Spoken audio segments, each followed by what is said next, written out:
Kantor Kementerian Urusan Agama Kecamatan Kadudampit, Kabupaten Sukabumi, resmi melepas dan mengganti Kepala KUA Kecamatan Kadudampit yang memasuki masa pensiun dan digantikan oleh pejabat pelaksana tugas sementara. Kegiatan ini digelar di Aula Sekber Kecamatan Kadudampit, Kamis 19 Juni 2025. Pelepasan dan serah terima jabatan juga dihadiri pejabat Kemenag Sukabumi, MUI Kecamatan Kadudampit, Kabupaten Sukabumi, dan juga unsur Forkopimjam Kecamatan Kadudampit, Kabupaten Sukabumi. Kepala KUA Kecamatan Kadudampit Kabupaten Sukabumi mengatakan, meski menjabat selama 1 tahun terakhir, namun dirinya bersyukur bisa menjalaninya dengan lancar, serta meminta kepada pejabat yang baru agar bisa meningkatkan pelayanan yang lebih baik kepada masyarakat.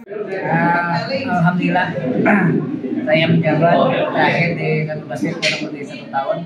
Menjabat di Kadudampit, apalagi saya punya 2 kali masuk Kadudampit, alhamdulillah tidak ada khusus untuk pejabat yang melanjutkan, ya tak ada pejabat baru.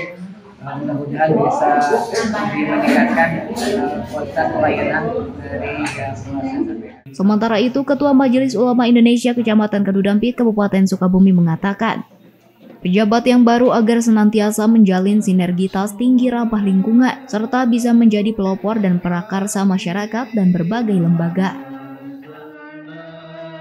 Beliau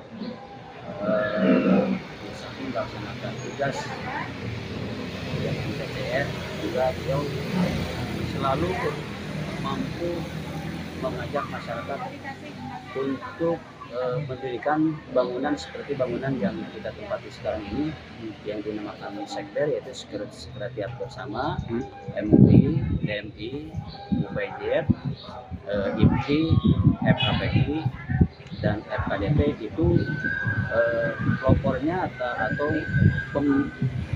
prakarsa beliau. Dari Kabupaten Sukabumi, Muhammad Ujang Heriaman, Tim Liputan MGS TV melaporkan.